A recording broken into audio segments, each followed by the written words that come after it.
جو ساری زندگی نافرمانی کر کے اس کو منانے کا خیال آیا، جوانی میں تو بہت اعلیٰ چیز ہے، ساری زندگی وہ کیا کرتا ہے؟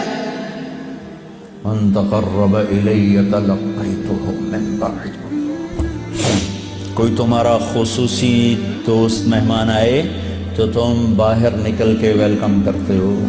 ہم لوگ ملنے آئے تو اپنے کمرے میں ہی، لیکن کوئی خصوصی پتہ چلے تو بھاگتے ہو، جلدی سے جا کر دروازے پر کھڑے ہو تو گاڑی کا دروازہ کھول دو، پھر ساتھ لے کر آتے ہو۔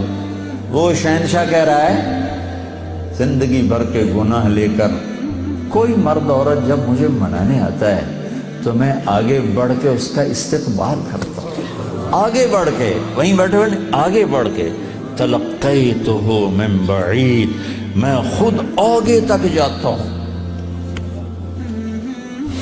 اسے ساتھ لے کے۔ آگے کب سے تیرا انتظار تھا، اللہ کو کیا ضرورت کسی کی؟ ایک مرد عورت توبہ کر لے تو ساتوں آسمان پہ لائٹیں لگ جاتی، ساتوں آسمان میں لائٹیں۔ وہ کہتے ہیں یہ کیا چکر ہے؟ تو اللہ کی طرف سے اعلان ہوتا ہے ایک اللہ کے بندی نے توبہ کی ہے، اس کی خوشی میں یہ سب روشنیاں۔ اب شادیوں میں نہیں لائٹیں لگاتے، تو میرا اللہ اتنا خوش ہوتا ہے کہ ساتوں آسمان پہ روشنیاں۔ من تقرب الی تلقیتہ من بعید، جو مجھے راضی کرنے کے لیے، توبہ کرنے کے لیے آتا ہے، میں آگے بڑھ کے اس کا استقبال کرتا ہوں۔ ومن اعرض عنی، اور جو نہیں آتا اس کے ساتھ کیا کرتا ہوں؟ نادیتہ عن قریب، اس کے پاس میں خود چلا جاتا ہوں، آجا مجھے منا لے، آجا مجھے منا لے۔ اولک ربنا غیر، کوئی میرے جیسا اور رب ہے؟ کوئی میرے جیسا اور رب ہے؟ یہ ساری باتوں کے بعد اب اس آیت پہ غور کرو، جو میرا اللہ گلہ کر رہا ہے، ما قدر اللہ حق قدرہ، میرے بندو تم نے میری قدر نہیں کی۔ بھائی بہنوں، اپنے اللہ سے صلح کرو۔ یا ایہا الانسان ما غرک بربک الکریم الذی خلقک فسواک فعدلک فی ای صورت ما شاء رکبک۔ انسان، کیا ان الفاظ میں کیا پیار ہے، کیا شہد ٹپکتا ہوا ہے۔ چھتے سے شہد ٹپکتا ہے، اللہ کی قسم، یا ایہا الانسان، صرف اس ایک بول میں ساری دنیا کا شہد بھروں، اس سے بھی اس میں مٹھاس زیادہ ہے۔ اور پھر یہاں یا ابن آدم یا ایہا الانسان، خطاب ایمان والوں سے نہیں ہے، تقوی والوں سے نہیں ہے، اے انسان، انسان، انسان۔ اور لگا رہا تو یہ تو بتا کہ تو مجھے چھوڑ کے کہاں جا رہا، تجھے میرے بارے میں کس نے دھوکہ دے دیا؟ اولاد ماں باپ سے بدگمان ہو جائے تو ماں باپ پہ کیا گزرتا؟ میں نے ایک منظر دیکھا ہے، میں موت تک نہیں بھول سکتا۔ ایک بیٹا باپ سے کہہ رہا تھا تو آج تک میرے واسطے کی بنایا ہے؟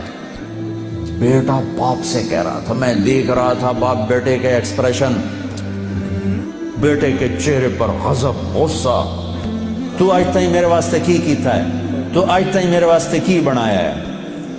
ہوئے ہوئے ہوئے ہوئے ہوئے، میں اب رو رہا ہوں، 40 سال پرانی بات، کہ جو اس باپ کے چہرے پر جو ایک غم تھا، ایک رنج تھا، کہ میرے ہتھاں دا بال اج مینوں آدا تو میرے واسطے کی بنایا ہے؟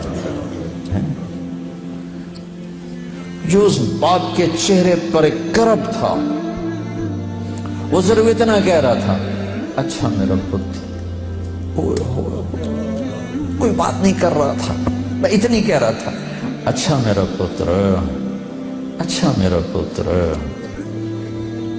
پتر ہماری زبان میں بیٹے کو کہتے، اچھا میرے بیٹے، اچھا میرے بیٹے۔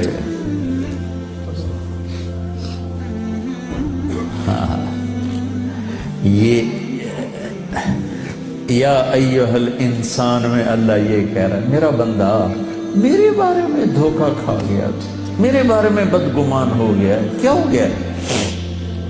آ تو صحیح، پھر میری رحمت تو دیکھ، آ تو صحیح۔ حضرت عمر رضی اللہ عنہ کے زمانے میں ایک شخص گویہ تھا، وہ ایک تارا ہوتا تھا، وہ بجا بجا کے نا اپنی روٹی کماتا تھا، بوڑھا ہو گیا، آواز ختم ہو گئی، فاقے آ گیا، تو گانا بجانا کوئی اچھا کام تو ہے نہیں، تو گیا جنت البقیع میں،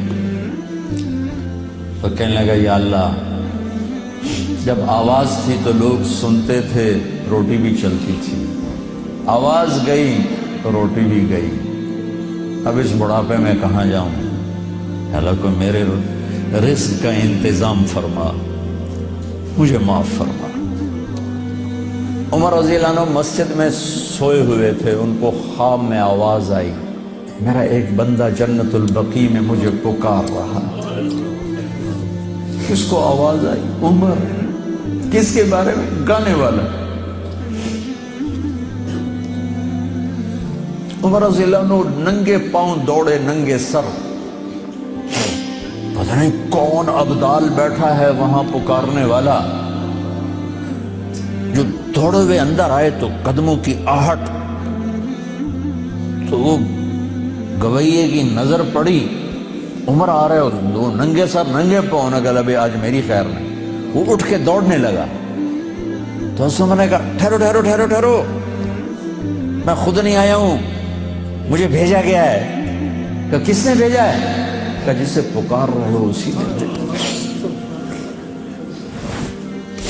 وہ بوڑھا بیٹھ گیا، کہنے لگا واہ میرے رب، ساری زندگی تیری نافرمانی کی، آج تجھے پکارا تو اپنے پیٹ کی خاطر پکارا، اور تو نے اتنا بڑا میرا اعزاز، اتنی بڑی مجھے عزت دی، اے اللہ مجھے معاف کر۔ اس کی چیخ نکلی اور مر گئی۔